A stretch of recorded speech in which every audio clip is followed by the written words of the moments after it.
Grade 8. Here comes! Hey, run that thing up.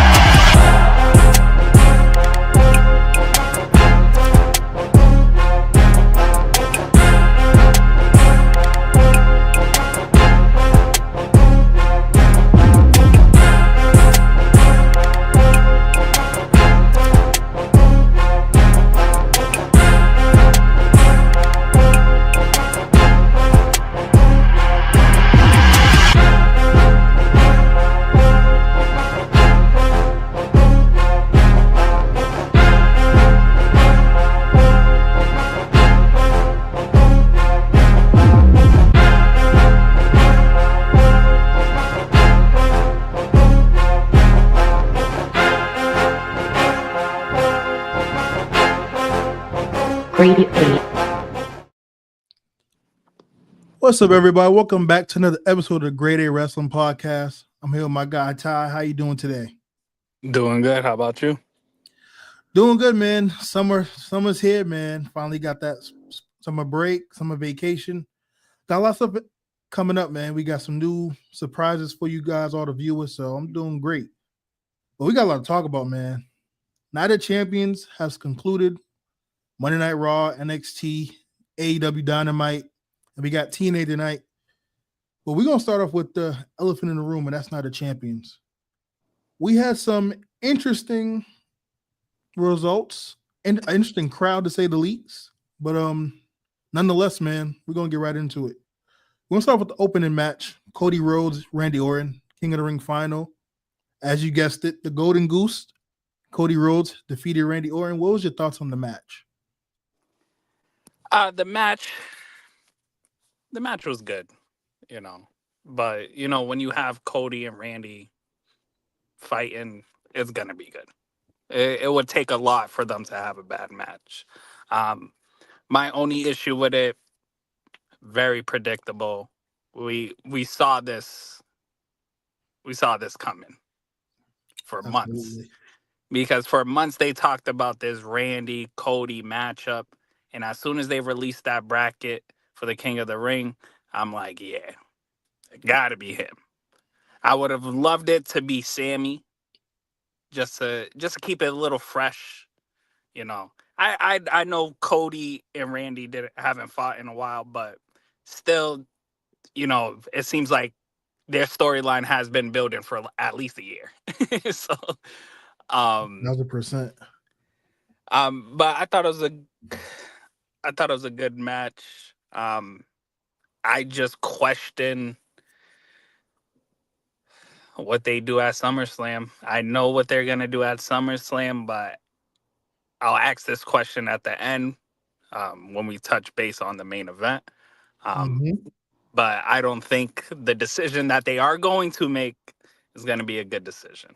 But overall, good match. But if you thought Randy was winning, I got like 10 bridges I can sell you right now. So, yeah, man.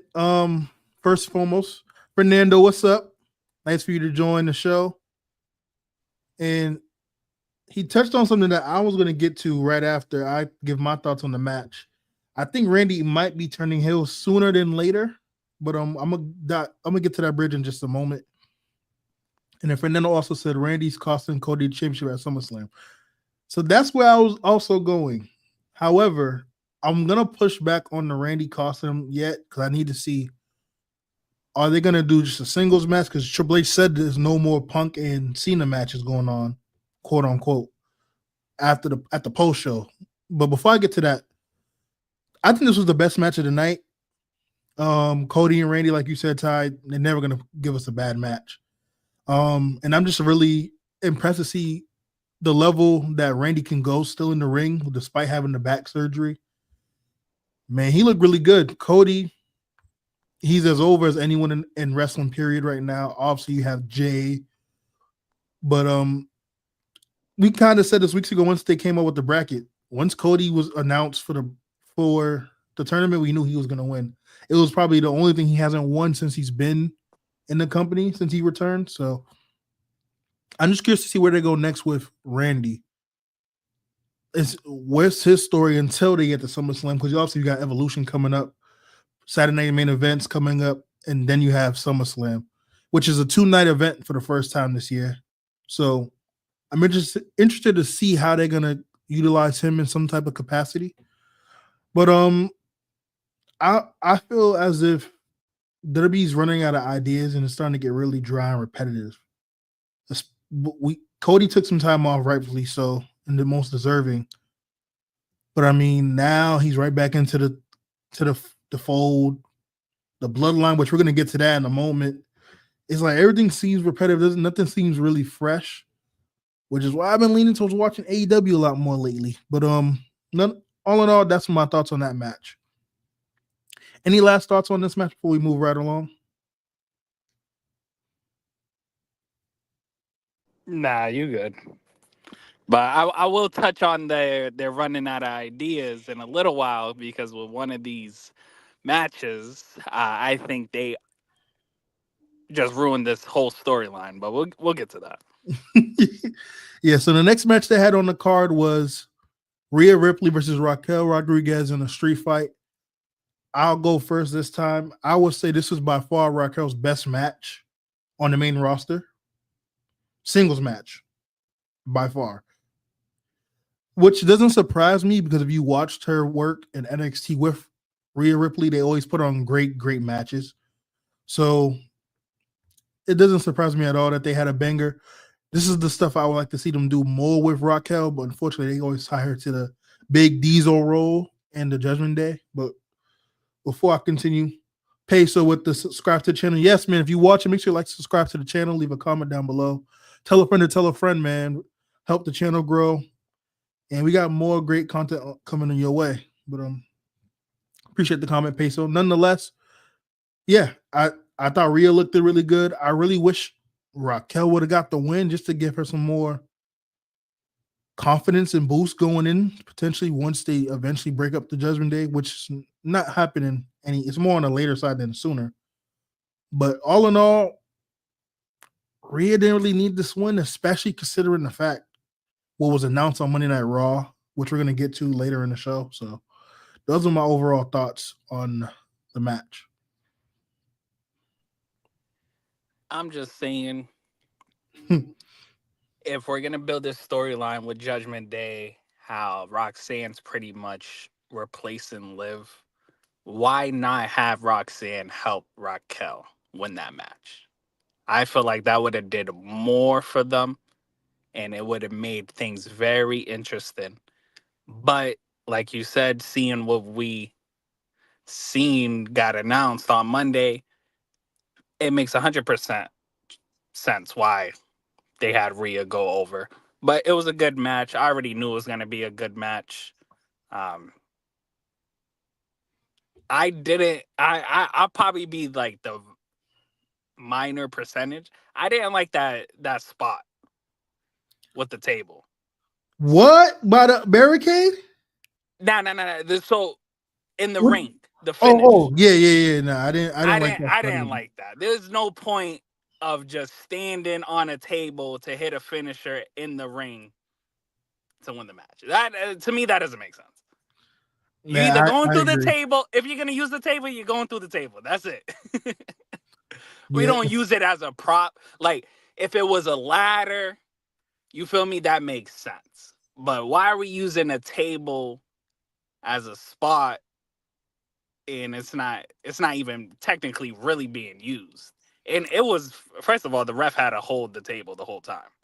Yeah, because that looked like it was going to end up really bad. But that's what I'm saying. So why even call that on spot? I'm like, if it was just going through a table, I feel like it would have been way better. But I don't know what they. I wonder who called the match. But that was definitely. I think that was definitely their idea. Interesting. That seems like an idea where you're like, you want to do more, Get the crowd going. Yeah. I felt like it was their idea, but I honestly would have talked them out of it. Because if I'm being honest, they had one of the best spots of the night, and it wasn't that spot. It was it wasn't exactly. It looked now to be fair, how the bump Rhea took looked kind of nasty, but it was unique. It was something different. It was something that I wasn't expecting to see. But if you, for those who are fans of Rhea and Raquel's feud in their work, if you watch them in NXT, they typically go a little over the edge for certain spots to give you something to remember because they're both two tall women, athletic women who can kind of mesh very, very well compared to the small and the giant and the small matchups. So I was expecting a crazy spot and we got it, but to your point, the table spot probably would have been a little overboard and it could have gone a lot worse. And I don't know about you, Ty, but I feel like whenever the ref has to get involved to hold something in this, when it's obvious, not when it's like, oh, I didn't even realize that happened. Like, for example, if the ref's holding the ladder when it's not stable, we might not even notice it too much depending on the camera angle. But with that spot, it was so obvious, it kind of throws off the aura of the moment. Yeah, because you're seeing them teeter back and forth, him holding the table. And like when I'm looking at it, I'm like, oh, she's about to hit something crazy through the table. This is about to get crazy. No, she was just using it as a platform. I feel like if you just hit the move on the turn from the turnbuckle, it Mm-hmm. would have it would have had the same effect, in my opinion. Not 100%. But before we move on to the next match, what is we pretty much touched on Rhea's plans, sorta, because we're gonna get into that when we get to Monday Night Raw. And we kind of touched on it already with Raquel, so we can just move right to the next match. The next match was Sami Zayn, the hometown hero, so to speak. At this point, he's at every Saudi event. He's always on the match card. Versus Karrion Kross. And before I let you go, Todd, this was Karrion Kross's first PLE match since WrestleMania 40. So I'm put that understand. It's been over a year since Karrion Kross has been on a PLE and had a match. And this rumor leading up to the match that he doesn't take bumps, which I think is freak. I was gonna swear is pretty insane to me, considering he's a wrestler. Like you can't Well, get well, well. Let's be specific. All right, back bumps, which I back don't agree. bumps, I back bumps. do. But hold on, I do agree The floor is because yours. I'll listen. low key, if you watch the match, when he gets thrown outside the ring, he made it so obvious that he was taking a back bump.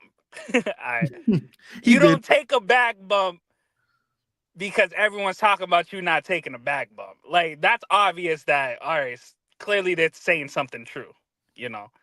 My only issue with this was it was random. They had backstage segments, I understand. Mm-hmm. But overall, this was a last second, let's just put a match on the card. Let's send him out there. Okay. That's my issue with how they treat and Karrion Kross is because it's like I feel like they can do so much more with him, but they're not going to at the end of the day. And seeing that him and Scarlett's contract expires in the next couple months, I wouldn't be surprised if that was his pretty much kind of big sign off. Let's just give So him a PLE match and like he'll still fight on Raw. You'll still see him on Raw. He'll probably have an actual match that, you know, sends him off, but I thought it was just too random and I feel like they could I don't know. The thing with Karrion Kross is like he has the promos, he has everything, but I just don't get why they stopped the whole like his first gimmick when he first debuted, when they had the whole dramatic entrance. are you referring Scarlet, to the Bloodline spot on SmackDown when he came back? Or way back when he first came on NXT? way back. I'm talking Okay. about when he first came to the main roster, when Vince was still in power. Uh, Because how Vince can I loved, forget those dog days? but Vince loved that entrance, and Vince was smart because he knew that that entrance sold everyone on Karrion Kross. Mm-hmm. I remember he had the whole backstage in NXT when he was attacking Johnny Gargano and how the camera goes all spiral and then he has the TikTok. Like Yep. all the vignettes was so perfect. Although I didn't like his in-ring style, which was fine because everything else was clicking and was perfect to your point. But go ahead. Continue. Just want to add that to your point. No, but I agree 100% with you. Just like Scarlett coming out with the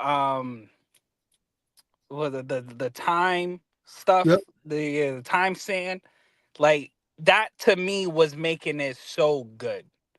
And I just feel like WWE right now, and especially what Fernando saying about Ron Killings, they're just building this on the fly, you know. So they Mhm. see Karrion Kross being a big name on social media, always being talked about by the fans. So they was like, all right, let's just give him a match on the PLE.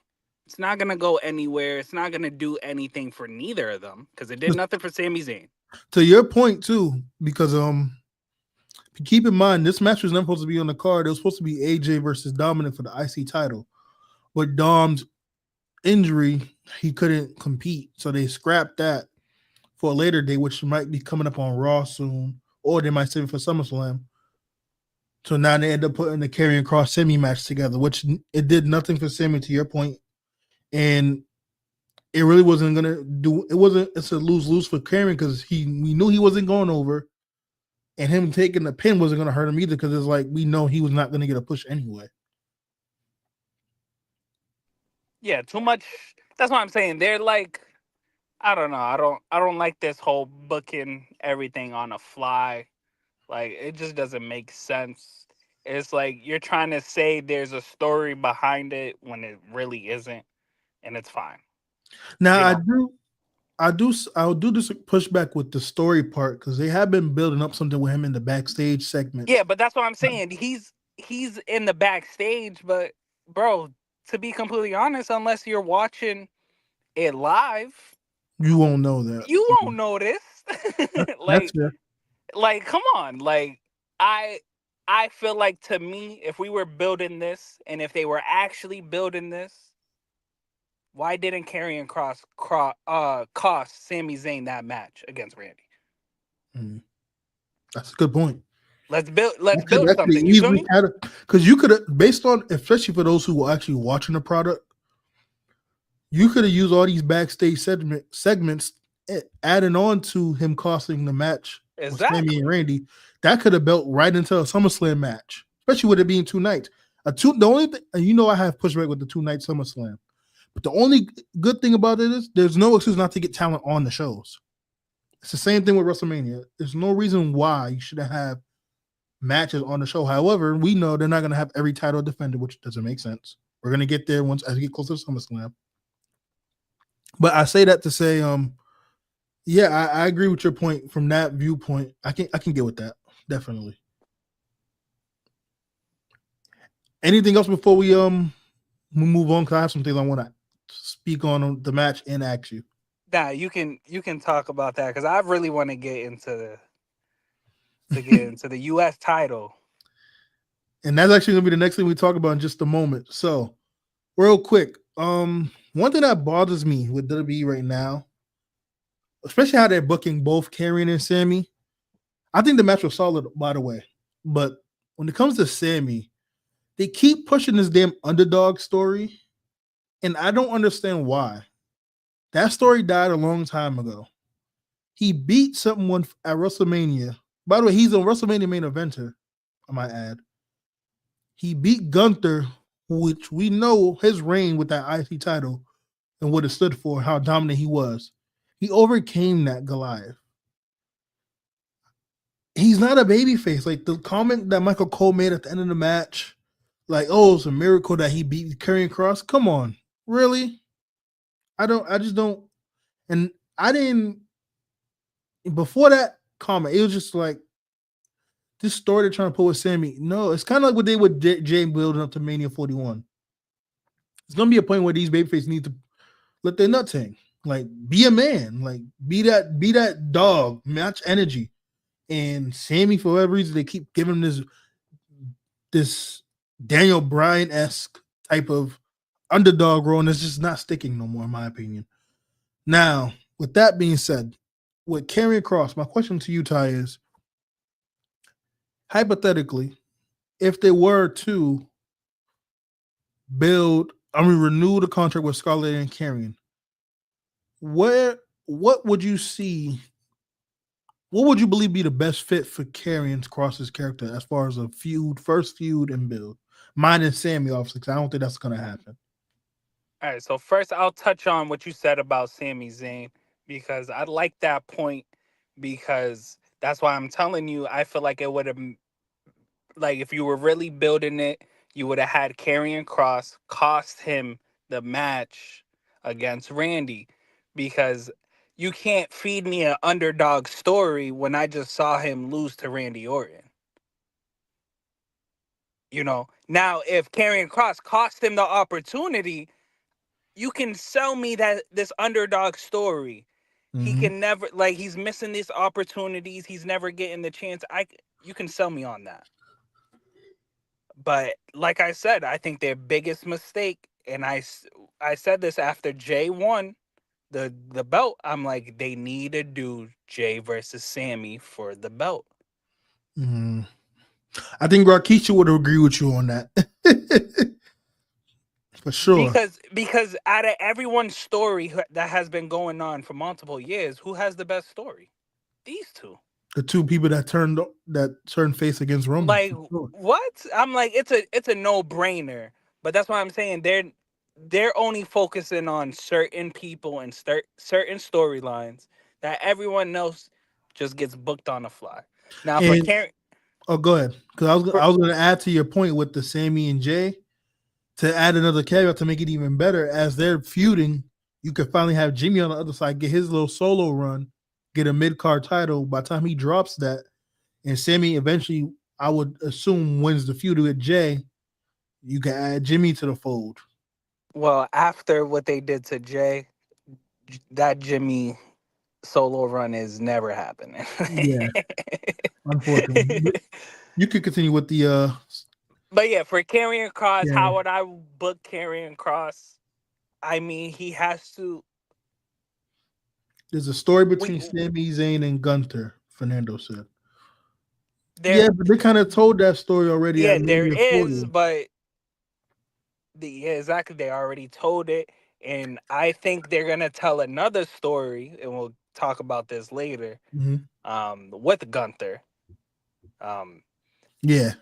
but if I'm WWE and I want to, renew Karrion Kross and everything, you have to actually make him a threat.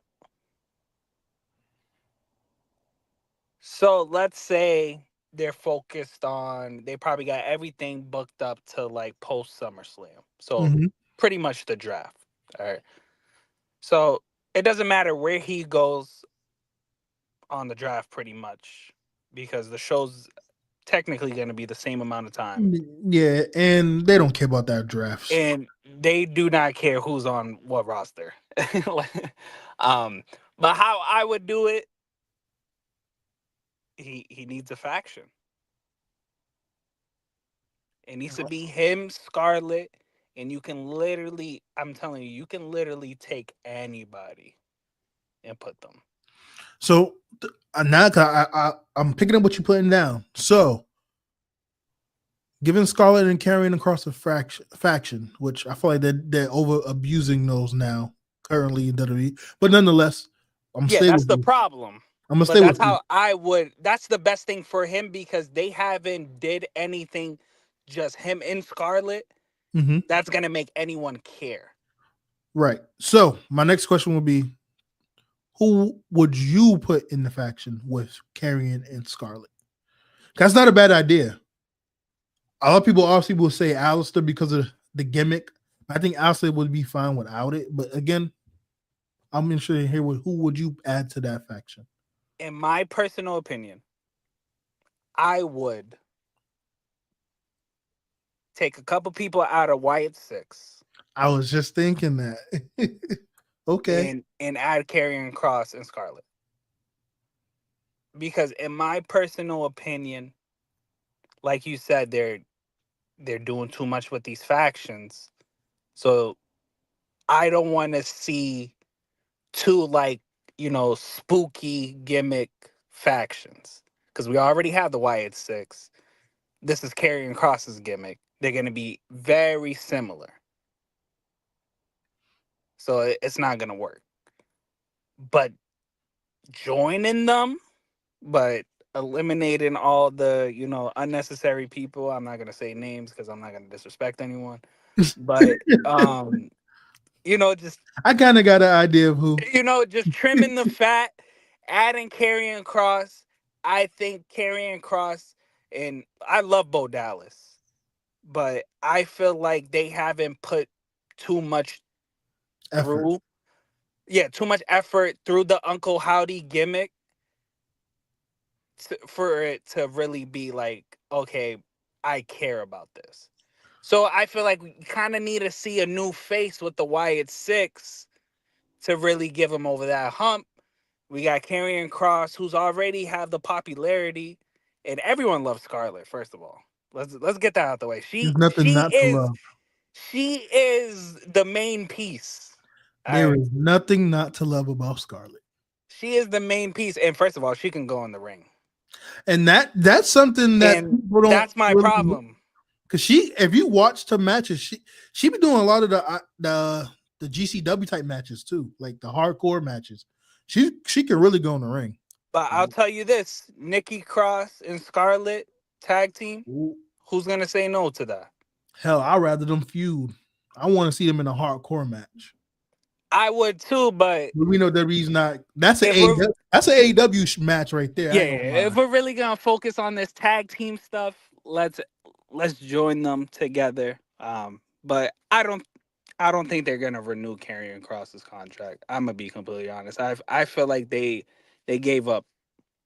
I don't think there's nothing they can do. Ooh, Ty, real quick. Fernando has a comment. I want to hear your thoughts on this as a faction. No, Why you say no to Karrion Cross, Rusev, and Carmelo Hayes? because here's the thing. That is picking the most three random people I've ever seen. Mm. And we know factions. Got to be a tag team. So who are you saying is the tag team? I'm seeing Rusev and Carmelo Hayes tag team. Yeah, I'm all set. I rather see I'm Rusev all set. I'd rather see see them Rusev on and their Karrion as solo a tag stuff, team. but Yeah. nah, I can't see them. I can't see them doing that. If I had to, go ahead. That's why it works with Seth and them, because Braun pretty much. We gonna talk about that too though, because I'm having some pushback with that. But we this gonna is talk what about I told you earlier. I was like, they Mhm. have to add one more piece, because when it just doesn't feel right, But we'll talk about that later. But yeah, I would not do that. I think Rusev needs to be on his own. Carmelo Hayes being in a faction, I can see that. If he wants to be in a Karrion Cross faction, I would love to see that. But there has to be better people around Not him. me. I don't I think like the fit. I think if Carmelo's in a faction, it will be something like the Hurt Syndicate. Like I could see that vision for him. yes, because who he is, but you Yes. know, you know Or how just give him wrestlers. put him in Trick together. But that's what I'm saying. But you know how wrestlers become stars.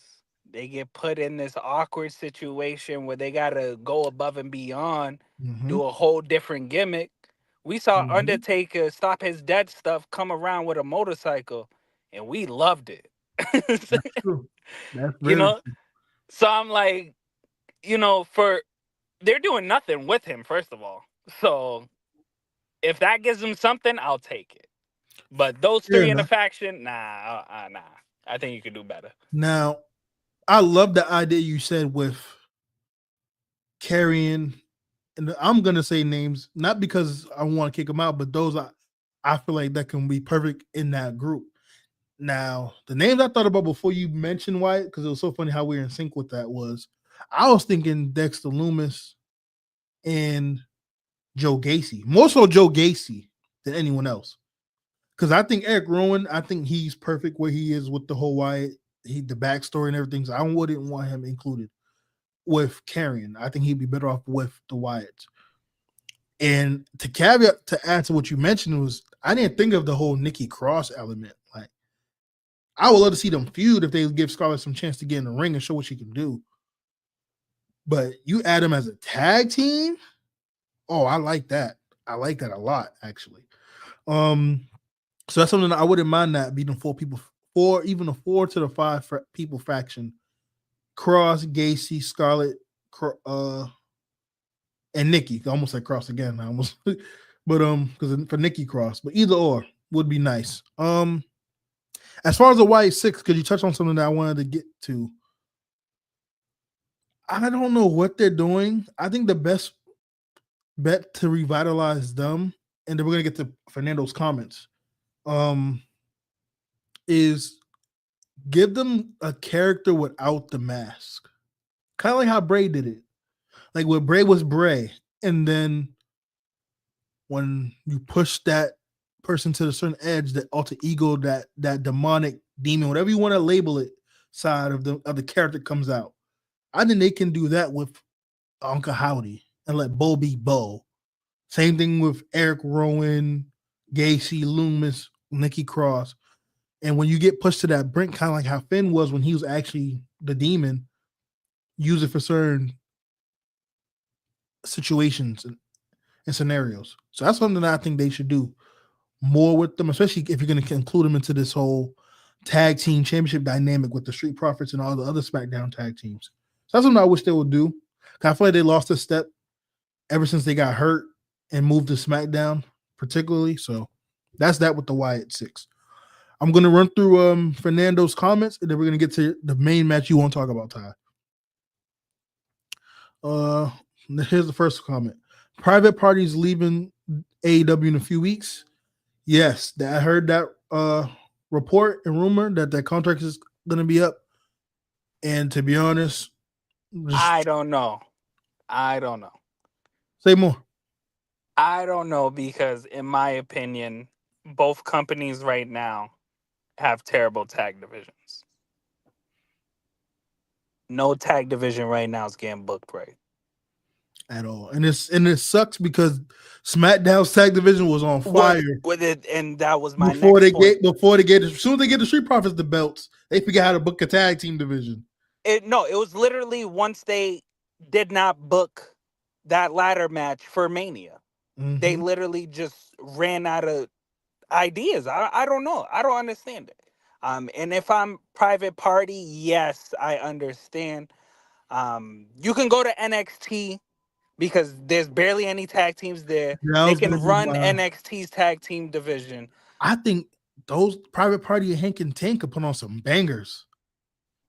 And their gimmick will fit perfectly with Adonis there. Added Shanti Adonis as a little trio. But I feel personally they are very needed in AEW. They are. And I would actually love them in TNA if they were to leave AEW. But we know TNA is just the path to WWE. Yeah. Now. So why wait? I'd rather them go to NXT because they're gonna be on TNA in a couple weeks at that point. That's true. That is true. Fernando's next comment was Dom was a nobody before Judgment Day. Yeah, I love exactly everything Dom has stood for as a character and a person. And you see he really put the work in. So I'm happy to see where he's at now. And then the last comment goes to you more so than me, Ty. Lucha Bros and Karrion Kross as a faction. I'm gonna say no to this also, but I'll let the hear your thoughts. This one's better than the other one. Oh, it's definitely better. I actually like this because remember what I text you in the private chat. Mm-hmm. We got to put the Lucha Brothers back together. You gotta do something. You You got what's his name dancing down the ramp when Buddy needs help. Yeah, bro's dying in the ring, and he got time to walk slowly. Like, and my thing with Penta is, since they already gave him all these opportunities, especially for the IC belt, and they haven't gave it to him, you literally can't do anything else right now. Because everything else is tied up. Exactly. Then so now it's obviously they're going with him feuding with Seth's faction, but the problem is you got to build that faction. So they're gonna lose. What does that do for him? Settle. And I don't remember the last time I saw Ray Phoenix on TV. So you let me know. It was probably like 3 weeks ago, maybe. He was probably on afterwards, but I don't remember. Oh no, he just had that tag match with Andrade, which was a banger. True. Which was a banger. But before that, he probably wasn't on it for like 3 weeks. Yeah, and he keeps losing. I mean, they won that tag match, but it's. I feel like they were just using them as new shiny toy. Ha ha! Screw you, AEW, and then they're not really gonna do nothing with them. But that's why I don't want Private Party to come to WWE.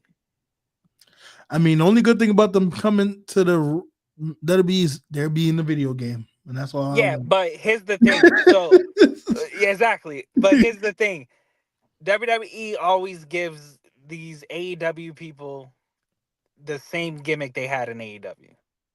So they're gonna come in with the Private Party gimmick. They're probably not gonna be called Private Party, but they're gonna have the gimmick. But once they get to the main roster, how is that gonna attach to the main roster fans when we sat there and already saw the Street Profits go through that gimmick? That's true. And we saw how bad that gimmick tried to get over. You know? And when it finally got over, they didn't really do much with them. Yeah, and they still didn't do anything with them. That's true. That is true. We're going to move right along, Tom. I'm going to start with you because this is the moment you've been waiting for. The United States title match. Solo Sikoa defeats Jacob Fatu, but he has some help. You go first. Formerly known as Jeff Cobb, JC Mateo. I cannot get with that name at all. As much as I've been trying for it to like move, I can't. JC Mateo. I feel like it's just too much. Like, but anyway, JC Mateo came out to help.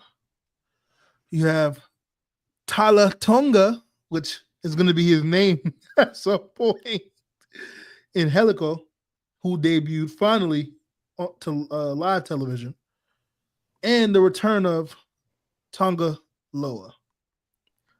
4 of those men helped. 3 of those 4 men helped Solo finally capture his first solo championship on the main roster.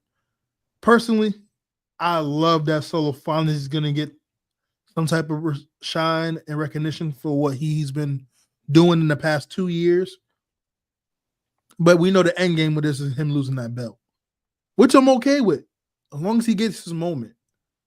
I don't like how they booked it. I thought the match was okay. You spoke on this, Ty, a couple weeks ago at Money in the Bank. I feel like they're rushing into this too fast, way too fast. And some questions I have, because I believe Jacob losing the belt, it doesn't hurt him. But some of the questions I have is, if they're going to push us to War Games, which I feel like they might, I don't want to see another Bloodline War Games match. I don't.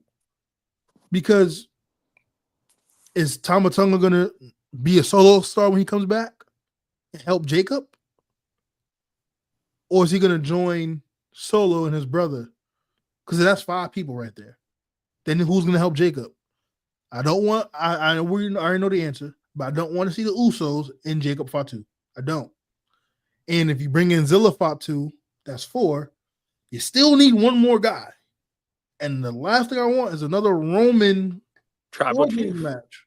Because I just don't, oh, you're funny. so I don't want to see that at all. But before you go, Tom, I'm just going to pull up Fernando's comment. Solo needed to win this match, or he would have been done as a relevant character. I agree, and I also agree with his character work has been phenomenal. Why have and that we said this before in previous episodes, even and in the private chat. They should have been let Solo be Solo as far as him being himself with the mic. Because if you watch him at NXT when he started talking on the mic stuff, he was enjoyable. And you see it now. 4 letters, 1 word. No stop. Like that was priceless. So I love his character, his charisma, and his showing each and every time we see him on television. And then Fernando with another comment: the bloodline began and ended with Roman Reigns, and then Triple H picked it back up, dusted it off, and now anyone that has a fought 2 bloodline relevance is going to be put into a faction. At this point, the only way I'll be interested in this stuff is if they finally do it with the women, with Nia Jax, Naomi, and the 2 twins. I can't remember their name right now. I'll get back to them, but they are nice. I'll be more interested in seeing the women's side of this because that can actually bolster the women's divisions because Lord knows they need it. But Ty, take it away. The floor is yours. First of all, I just want to say, Michael Cole, man, like, first of all, I don't care for Tala Tonga, At all. But Michael Cole's gonna sit there and not even say Haku's last son or something. He's gonna say Tala Tom, like, what? I'm like, they already botched. First of all, he almost botched the breakup pin because Homeboy was tapping on the mat, calling the spot.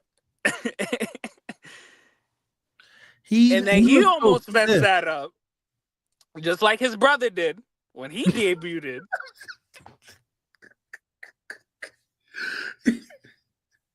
And I'm just sitting there like, we're clipping this. I'm just sitting there like, I don't think they know what they're doing. Exactly what Fernando said. I don't think they know what they're doing. Because we sat here talking about, oh, yeah, Tama and them are going to come back, be with Jacob. No, there was Solo now. Okay, so now what? We're going to pull Roman Reigns from his feud with Seth and put him in this bloodline story? Again, for him to beat Solo. Again. But then if we do this at War Games, what is the end of the bloodline story? Because it can't end there. Because then you just rush the whole ending. It doesn't make no sense. I would have much rather them have Talatonga. The hell kind of name? They just coming up with bullshit. Excuse my language, but I'm tired of it. I would much rather him just go to NXT. Honestly. Nah, he should have just kept his. You knew he was not going to NXT. That's only for people that go to AEW. That's it. The reason why I believe he would have been better off at NXT because you could give him his own identity. Is exactly what they did with Solo, and it helped him. Exactly. But the problem is we got so many Samoans on these shows. You got to put them in there. They over there making all them damn kids. You got to put them in there. Which, if that report is true, because I don't believe every report that's out there, but if it is true, congrats to Roman and his wife on number 6. So, to your point. Yeah, this bloodline story ain't never ending. I'm trying to Roman Reigns versus his son for the Ula Fala. Done. WrestleMania was 60. No. But they have his daughter gonna be the first head of the table. Probably defeat Charlotte after her 26th reign, Mm-hmm. But where was I? Yeah, I would have much rather Helico be an NXT to have his own identity, like we agreed with how they did with Solo. And when you brought him into the fold, you could have, like I said, they need to hire us to have us help we ain't gonna ask for as much as I might ask for as much as they get those riders. Because if I'm giving out good work and you paying them double, yeah, I'm gonna need more on that. But I think they should have just had El Helico come in and help with him costing the Usos the match. Kind of like how you had Solo introduced when he came out and cost Drew. Which, by the way, that same running with the all black and shit, that shit's played out, bro. Do something else creative, please, WWE. Bro, Especially, I'm telling you, he's like, bro, Triple H is in there like, yo, you're Samoan. All right, this is what you're doing tonight. It's the same copy. Like, like it does not matter. My problem with the match was like I said, I think this feud got started too early. I didn't like it. I didn't like the turn. I didn't like none of that. Um, I was surprised he got the belt.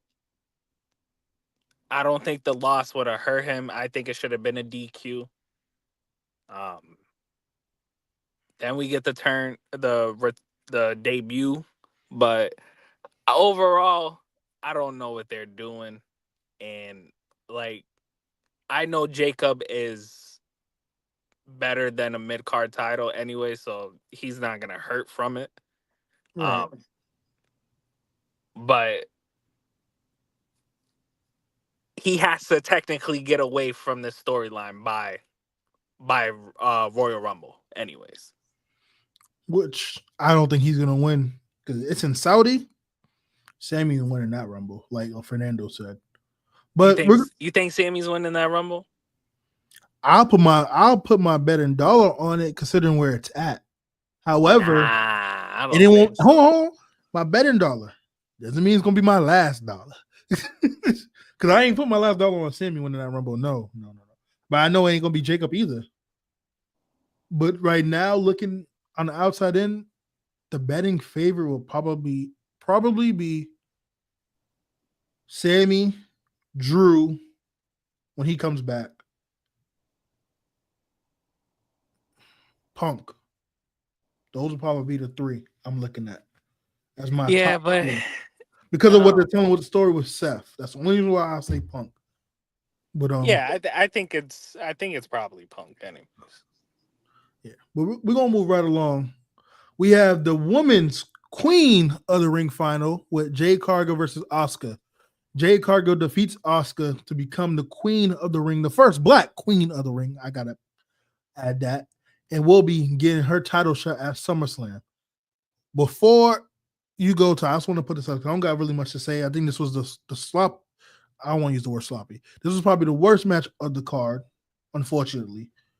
But I will say this: these Saudi crowds are disgusting when it comes towards Bianca and Jade.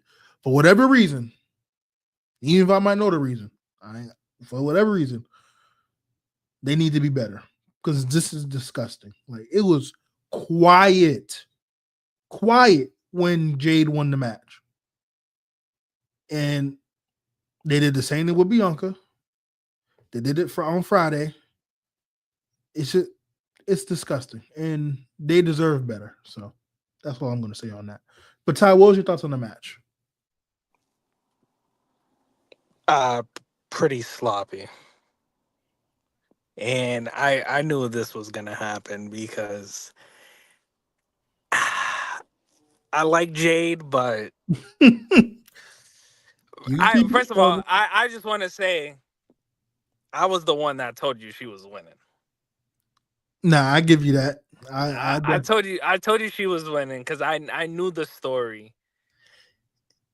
and They have we to, talked about it too that she was going to get the major push. So I'll give you you know, a round of applause. but she cannot go in the ring with Oscar. We can't give her Oscar yet. Like you feel me? We can't give her Oscar yet. Like you feel me? We could have gave her anyone else for that finals matchup. And I bet you the match would have been better. No. I'm sorry. She's just not ready yet. But I'm telling you, they had her signed for so long that it's just like we have to do something with her. That's why I knew the push was coming. Hmm. But I'll ask you this. Okay.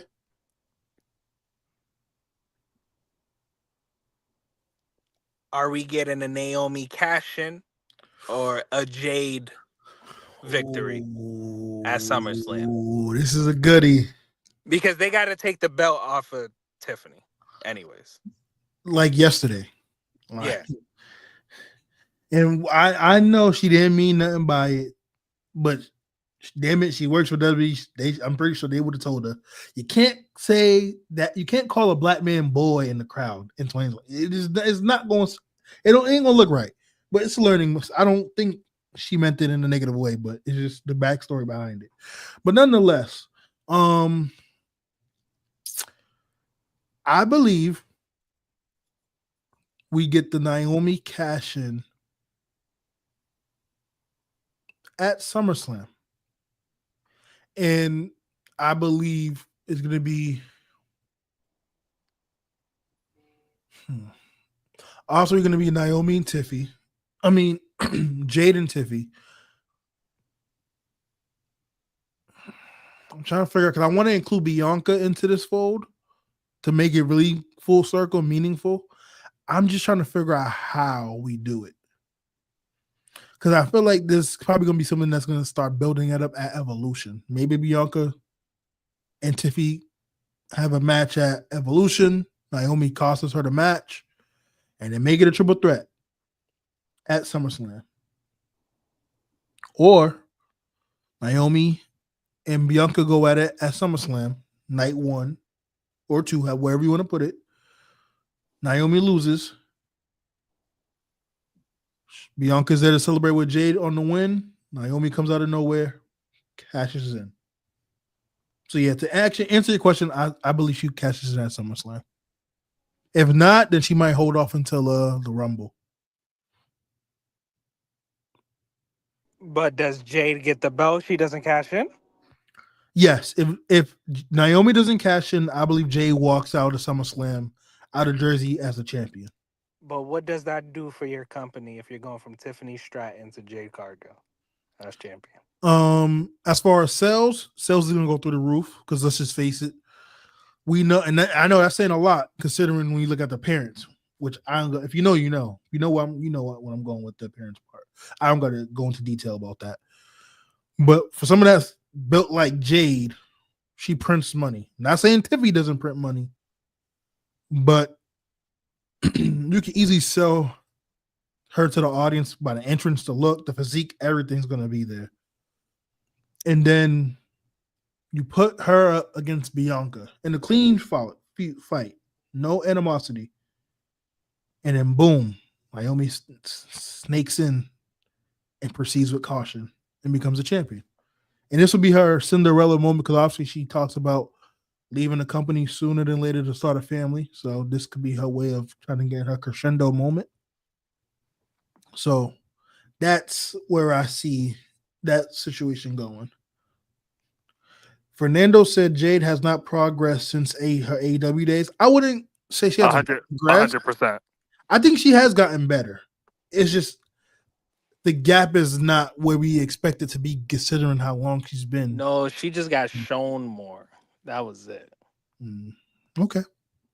I think it's always been there. Yo, if you go look up, we won't talk about this right now because I'm not going to make it seem like I'm trashing Jade. But if you look up who she's been trained by in the course of AEW and WWE, that list will be a lot better. No, that list will blow your mind. I forgot who was training her at AEW. I forgot. But there's some great names on that list.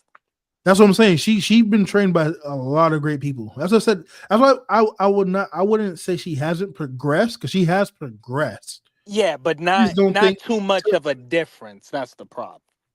I think it's just not to the level we expected it to be at considering her abilities that she has. At least that's what I think of. But fair enough. Any other thoughts on this match before we get to the main event? Nope. Main event time. Punk, Cena, one last dance. Fernando says Jade is becoming a female Goldberg. I'm getting tired of you and Ty. Fernando talk about female Goldberg, Jade. Ty over talking about Becky Hogan. Becky Like, Hogan, I'm getting brother. tired of y'all with these WCW references, man. This is this is nasty. But yes. Back to the main event. Cena, Punk, one last dance, so to speak. By the way, the promo Cena cut on Friday, the week before the week leading up to the pay-per-view, chef's kiss. I love the playback from the pipe bomb. But I thought this match was going on being the best match Cena has had since he's turned heel up until the shenanigans. And the shenanigans is why I always said, Ty, people love WrestleMania 40. Talk about one of the greatest main events ever. I disagree. I think 39 was much better. And the reason why I said that is because it was too much shenanigans in the match. And I feel like at some point, depending on who the two level wrestlers is in that ring, you don't need all those interferences. A clean, physical, near fall match is all you need. And this past Saturday, I believe it was all you needed in that main event with Punk and Cena. And I think it got ruined by all the shenanigans. And to Fernando's point, and I'm gonna let Ty go, the finish for the match was just overly booked.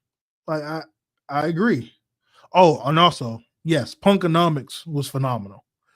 Like that was great. I wish I'm gonna let Ty take it away from here because this was really his point. I really do wish they had let this linger into SummerSlam. But Ty, I'm gonna tag you in. The floor is yours. Yep, and I think that's why it was overbooked as a finish because they're trying to rush this out. And like I said, it was amazing. This was Cena's best feud in years. This was this was up there for Punk since he came back as feud wise. I just thought everything was just perfect. Punk's been And phenomenal since he came back. and that's why earlier I was gonna ask you this question. We know Cody's getting the belt back at SummerSlam. But after seeing this, do do you think putting the belt back on Cody's gonna hurt the company? Because I feel like this was top tier. Out of a lot of things they have done so far this year, This was uh, probably their best work. this was probably their best work, in especially involving the world title. Especially considering, and that's one thing I will give some benefit of doubt to Triple H and some of the riders there. They're working on a shorter notice with some of these PLEs coming up, considering what TKO has all planned out.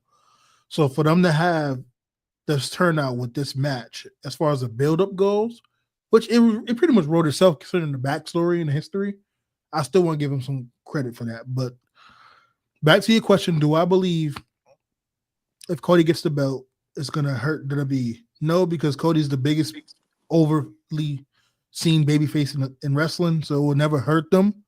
However, I believe he shouldn't hold the belt long like he did during the last reign and stint, because you have people like Punk who can get a reign. Drew McIntyre can desperately get this reign, especially to Fernando's comment with a double turn. If Cody goes heel, which I believe is actually going to happen a lot sooner than people think, and Drew comes back as a face, and then boom. Because Drew as a face last time was bleh, but considering what he is now as a heel with his character growth, I think he'll be just fine as a face now. But that's why if he does win it, I don't think he should hold it that long.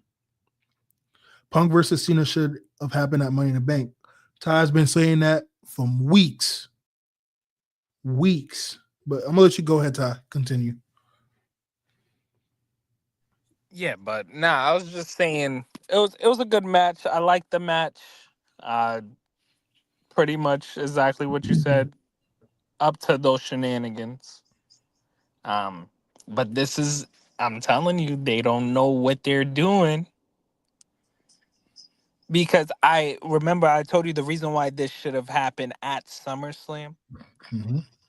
was because I thought they were gonna add the layer of Seth cashing in, Mm. and I felt like SummerSlam seemed more likely than Arabia. You know, like You it never didn't decided it to did, want that money. but that's what I'm saying. It didn't make like I knew like okay, Cena's beating Punk, Seth's not gonna cash in. But if this match happened at SummerSlam, I could have been like, yo, it can go anyway, pretty much. It would have felt fresh and unpredictable. But I think they're now gonna try to tell that story, but take out Cena and just add Gunther. Mm. Because I'm telling you, Seth Rollins cash in has to involve CM Punk some way, somehow. So the fact that it looks like Punk's going from one title picture to the other clearly means they don't know what they're doing. And But clearly shows about it. The whole brand split is a useless thing. but if they told this story right, you could have had Seth cash in at SummerSlam. Draft be the next night or something, and just start fresh. That's that's a good point. We're gonna move right along. We spent most of the show on Night of Champions, so we're gonna speed through everything else. Really quickly before we go into the weekly shows, tonight's TNA Impact it's gonna be airing at 8 o'clock. We have a really good card, but we're gonna focus mainly on the main event, and that is the chain match between Killer Kelly, the returning Killer Kelly, and Masha Slamovich, the TNA Women's Knockout Champion. If you followed TNA for any sort of time, these two women have a laundry list of history together. They were actually knockout tag champions at one point, and now they renew potentially a great feud. So just want to hear your predictions on that match tonight, Ty, and I'll give you mine as well. Well, if you're having Killer Kelly come back, and especially in a chain match, I think she has to go over. And it Mm, does. I think the fact that they have such a story together, it's not gonna hurt Masha, in my right. opinion, And at all. she's had a great run with the And belt. she's had a great run. And to be honest, you know me, I'll see anyone on that roster with a belt before Tessa Blanchard. So I'll take it. You know me. Yes, sir. Yes. Killer Kelly should win. However, tonight it will not be the night. I think Marsha retains. I feel like it could be interference potentially. Not to Marsha's doing because she doesn't need help to beat Killer Kelly because she has beaten her before. But a I just chain match? This is like I feel like a chain match is too extreme. You got to go out with a bang. So I feel and like Killer Kelly should get that. and this is something that Killer Kelly is really used to. But if you all have any history for those who are watching the show, if you know anything when it comes to Masha Slamovich and Killer Kelly, it don't matter if it's a chain, thumbtacks, tables, anything that has involved weapons and stipulation is their fun and playhouse. So that's why I think in this situation, Masha's not really at a disadvantage. In fact, she's right at home, just like Killer Kelly is, which is why I think it's a 50-50 split. It's kind of like the Pacers and the Thunder game 7 before Tyrese's injury. And then you don't know which way he could have went. So with that being said, I think Masha wins. And more so, I think they're gonna tell the story a little longer. I think Kelly will eventually get the belt. I just think she will get it in this first match. I think she'll probably get it in the next showing between the two. But TNA has been cooking lately. We're not gonna spend time on it, but I want to just give them a shout out. First and foremost, congrats to Killer Kelly on being a mother.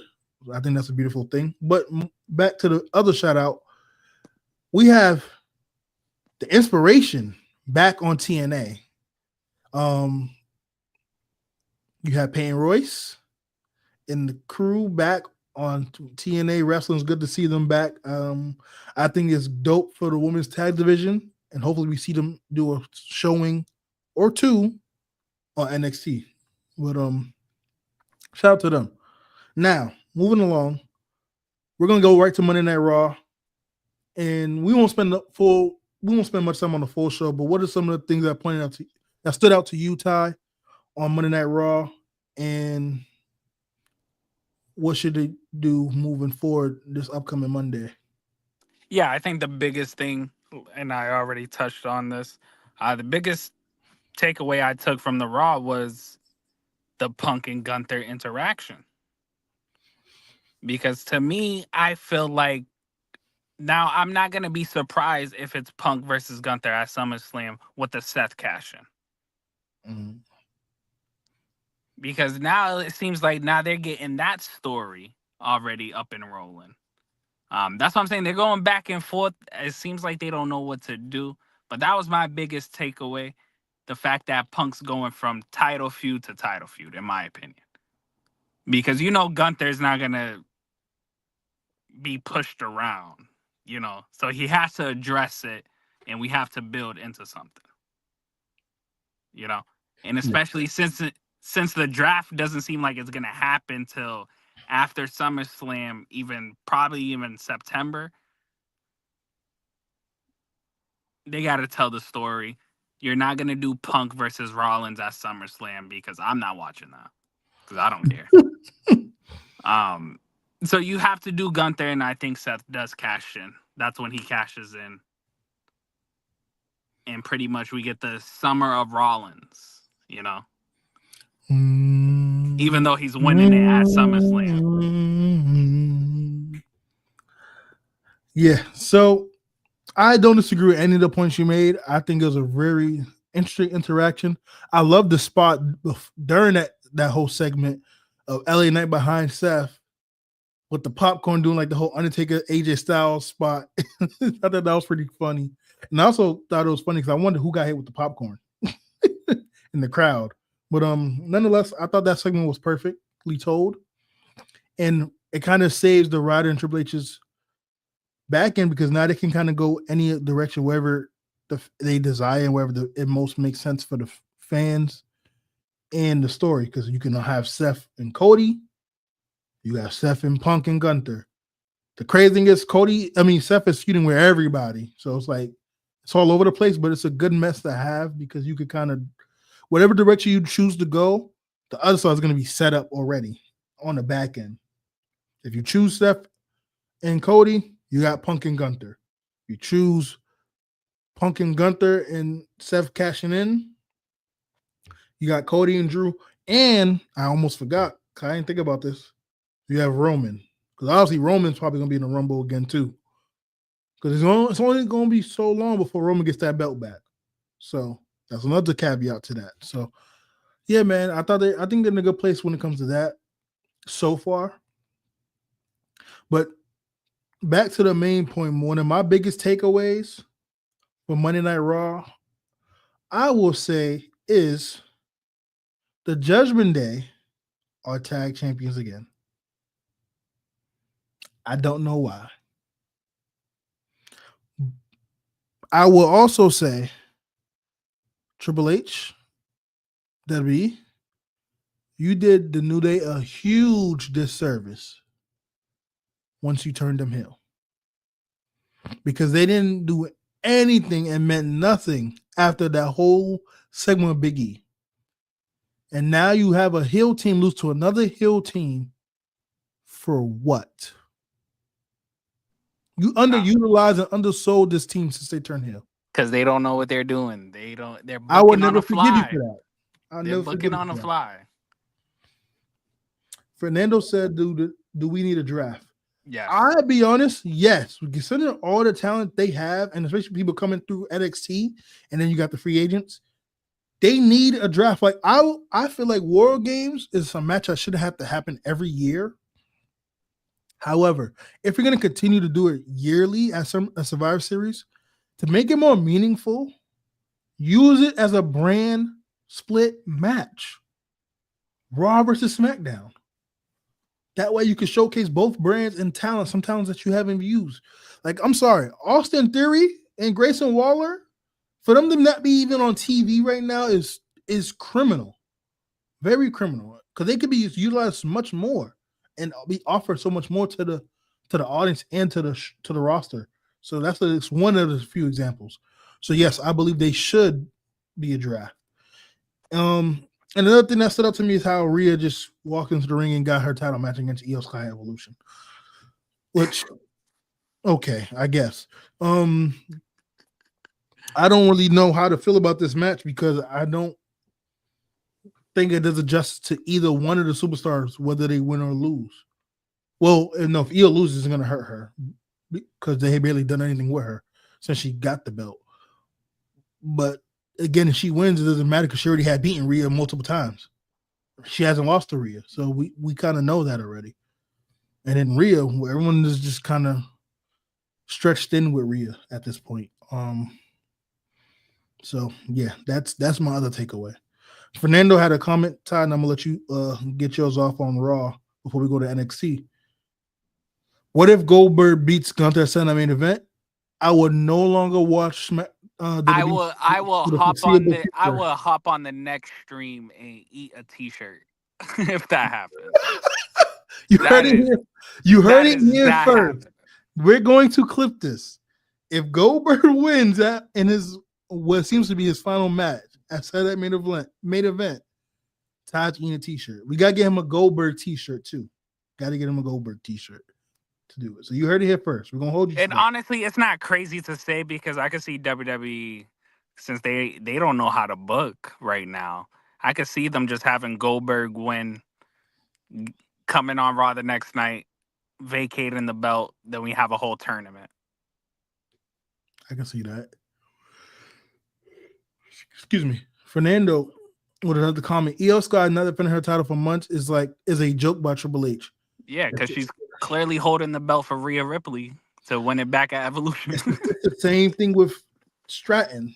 Like it's bad enough the mid-card women's titles, and I said this so many times on previous episodes, is not being utilized. But then you have the main titles for the women's on each brand not being utilized, and then you're barely even putting women on these PLEs. Like the fact you're having one or two women PLE match cards is criminal with all this talent and stories that you could tell. So that's that. Moving right along, we're gonna go right into NXT. What your takeaways, Ty, from NXT this past Tuesday? I mean, other than, first of all, I feel like a broken record. What are they doing with this Tony D'Angelo storyline? In his lookalike. Why is he still there? Why are people turning just to turn? Like, I don't know what they're doing over there with that. Jordan Grace with let me get this correct, Blake Monroe. Tag teaming, cool. They just don't want to give JC a short run, so they're gonna stretch it out. Grace is not winning the belt, but Blake Monroe is taking the belt off of JC. And it's going to happen very soon after Evolution. But that was my biggest takeaways, pretty much. I'm glad you left one of the better ones for me. One of my takeaways first, before I get into the bad part. Miles Bourne is going to be a star, which we already knew that. And I said it in our private chat, and I don't think I said it on the show before, but if I did, I'm going to say it again. Tavion Heights will be a world champion before you know it. Those two have promising careers. So that's one of my biggest takeaways. Secondly, look back in the camera for this. You are wasting Oba Femi's championship run. What are we doing with Oba Femi? Better yet, why don't you get him some main event talent that actually can give him a run? Other than Jasper Troy. That's not a slouch to Jasper Troy because I think he has a promising future. But what are you guys doing down there? I would have been at this point, should have been gave him Javon Evans. I think it would have been great. And Javon losing to him in a few doesn't hurt him. But now Javon's gonna be with Jasper Troy. Kudos, I guess. Like Oba Femi deserves better, especially if you're not going to utilize and maximize his championship run to the extent that it should be. Because you got him as a tweener. Because personally, I think he'd been better off as a heel instead of a face. But I don't know. Sign somebody. This is why I said Helico would have been perfect, because at least you have a souped up version of Jasper Troy, who's a legit bad guy if you're going to keep Oba a face and have him feud. Someone needs to be there to be comfortable enough to match up Oba Femi, which is why, to Fernando's comment, I said this before, Ricky Saints should be the one to take the belt off of him. But there's been reports that Ricky or Ethan Page might get moved up to the main roster to join that faction of Seth Rollins, Paul Heyman, Braun Breaker, and Bronson Reed, which that fraction is giving me nothing. Like, it is dry to me. I feel like you're wasting Braun because Braun was they need one more person. I don't want to sit there and see Braun and Bronson Reed in a tag team. Yeah, it's cool, but it feels very Vince-ish. You know, let's just put two strong people together and have them be a tag team. Nah, you know, that could work for Kane and Big Show, but it's not working for them. Yeah. That's why I feel like they need another person.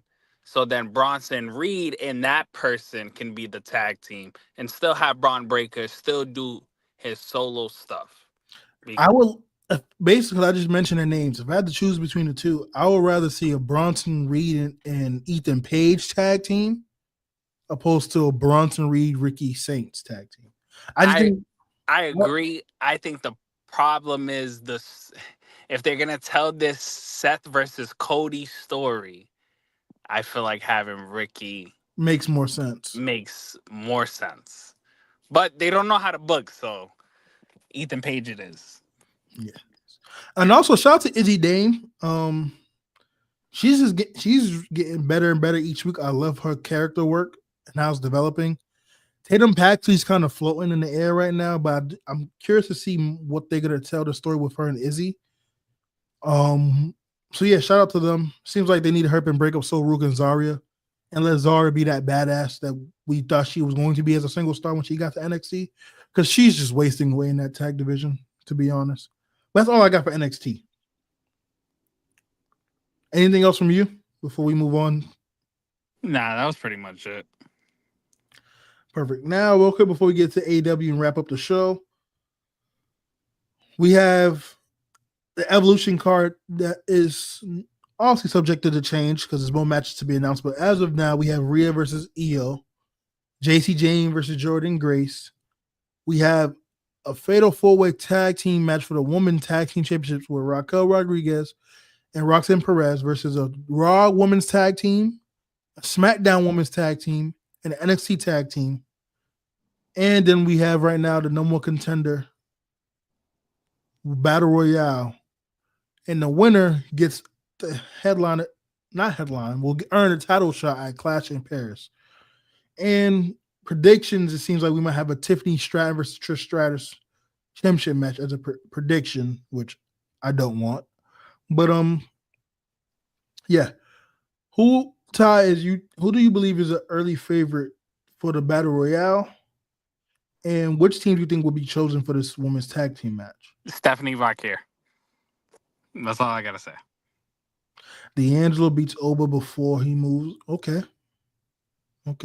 And by the way, to this other comment for those who were watching, Fernando means he's referring to Miles Bourne as Randy Orton 2.0, which he has good taste outside the ring. If you know, you know. So yeah. Anyway, and for the tag teams on Raw, probably. Honestly, bro, you're gonna have to answer this because I completely forgot they have tag teams on Raw. Oh. I'm trying to think who's the women's tag team on Raw. They got the belts, but they don't have the tag teams. I'm confused. I'm trying to think. Okay, well, first the Battle Royale. Yeah, I'm thinking Stephanie Vacquier, but I'm gonna go with Bianca. I wouldn't be surprised if Bianca wins. Um, who is a women's tag team on Raw? I cannot think of it because I don't. I forgot they got tag teams. Though. I listen. They released one of the few good ones, so I'm And confused. that's the one I keep thinking about. That's gone. Stephanie Valkyrie should win. She's deserving for sure. Let's see. Let me talk about NXT. Um, NXT's women tag team. I would probably lean towards Sol Ruka and Zarya. However, because Sol Ruka has that women's championship North American title, and I think she might defend it on the card to get more women on the card, I would lean towards. I wouldn't be mad seeing Izzy Dame and Tatum Paxley on the card. I wouldn't be mad at it. It's not like they're gonna win anyway, but I wouldn't be mad at that. Raquel and Roxanne doesn't count because they're already the champions defending the belts. So they're having another additional Raw tag team women's on in the match. So NXT Paxley and Izzy Dame. Oh, the Bella twins. Oh God, they're gonna count as Raw. Yeah, the Bella twins. It makes sense. It do, but okay. I'm not going. We spent enough time. Well, you can't have the Bellas not on the card. Of course not. I got to see Nikki rip her fake shirt off and all that. Yeah, sure. And do an attitude adjustment. You know what I'm saying? Yeah, SmackDown's women's tag team. There's a couple I'm thinking about. I just don't know who I want to pick because I'm thinking Meechin and BFAB. I wouldn't mind that, especially if you're not going to go Izzy and Paxley, because someone going to take the pin. So I wouldn't be mad at that, and it gives them a nice little showing. But I'm also thinking about Piper Niven and Alba Fire, or they're going to go Niven and Chelsea Green, however they want to do it. So those are the teams I'm thinking about. If I had to choose, I'd probably lean towards the Niven and Alba Fire or Chelsea Green pairing. So yeah, that'll be my SmackDown team. Now, who's going to win? We'll say that for another show. Now, last but not least, and I'll start with Utah. AEW Dynamite was last night. Really, really good show. We got the announcement that now Adam Hangman Page, John Moxley for the AEW World title is going to be a Texas death match. So expect a lot of blood and some crazy spots, especially from John Moxley. But yeah, what's your biggest takeaway from this show? I mean, AEW's on fire right now. But my biggest takeaway is this Young Bucks versus Swerve and Osprey stipulation.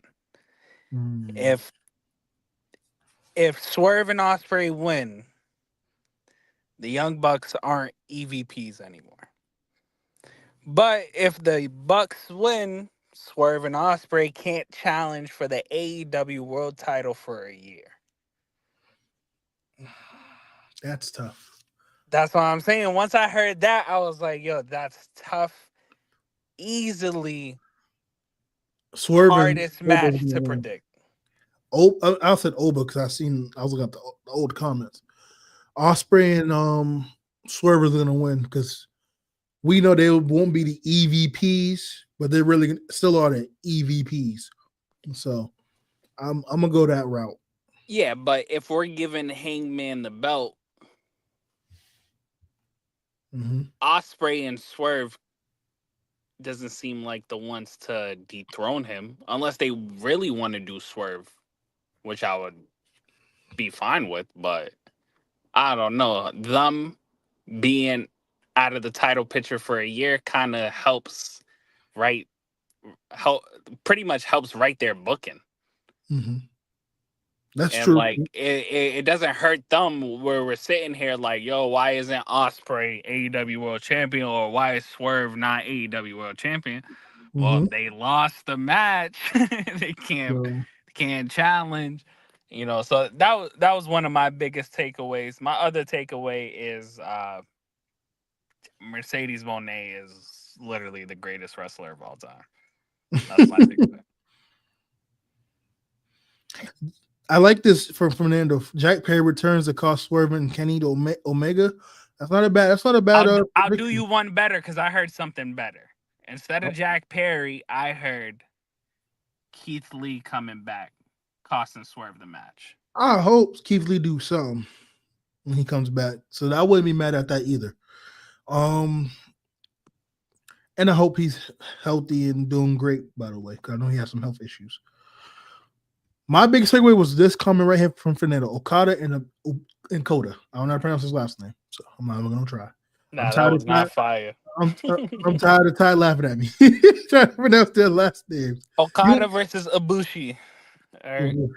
You don't think that match was good? It was okay, but my man's Ibushi, man, aside, man. He not Tanahashi bad.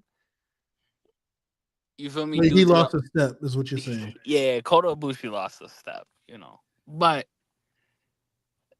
I can't wait for that Okada Omega match. I know they're about to go stupid. Crazy. Yeah, man, I can't wait for that match either. That's going to be a great match. But yeah, that was one of my takeaways. Another takeaway is I can't wait to see more Hurt Syndicate and what they do with MJF. And to your point, Mercedes Moné is one of the best women's wrestlers on the planet today, and definitely a top 10, top 5 all-time wrestler for women's. There's nothing else I can say. Like, she is phenomenal. Looks, ring ability. She's getting a little better with the promos. A little bit. I'll give her that. But overall, Ben, there's nothing she can't do in that ring. And she can match and mesh with anyone in the ring. So shout out to her. Except for Brick Breaker. Well, she didn't do her best though. She did do her best, to be fair. And I don't think Britt should have been out there. That was nothing against Mercedes. Yeah. I don't think Britt should have been out there. She clearly wasn't healthy. But I will say Britt might be on the move potentially to WWE. It's been reports now. As I always say, if you watch the show, I might say something here from a rumor or report. I don't believe everything I see. I'm just putting it out there for what was being put out there. Nah, she's out of there. That she's trying to get out of her AEW contract. So take that as you will. But that is going to wrap up today's show. If you made it this far, make sure you subscribe to the channel, leave a comment down below. Thanks for you guys watching. And subscribe to the channel. We're going to keep growing, keep giving you guys great content weekly. We have a shout out and promo going on this weekend on the Basketball Grade A show. So if you want your business, your content creation, whatever it is that you do, shout it out on the show. Leave a comment down below under this live stream video and let us know so we'll shout you guys out on the show. Also, we're going to do another episode. Football's starting to start up. College football's coming back around. We're under 70 days for the NFL. So Pick 6 is going to be airing this Sunday. We're going to be talking about the AFC East predictions. So we're not only going to give our predictions of who is going to win the division with some updated information, of course, and we're going to think what the winning record would be. And we're going to talk some college football also. Some 2 early predictions, our thoughts on the upcoming season. But before we go, I'm going to give you guys just a sneak peek of some things that's coming ahead for the Pick 6. Radio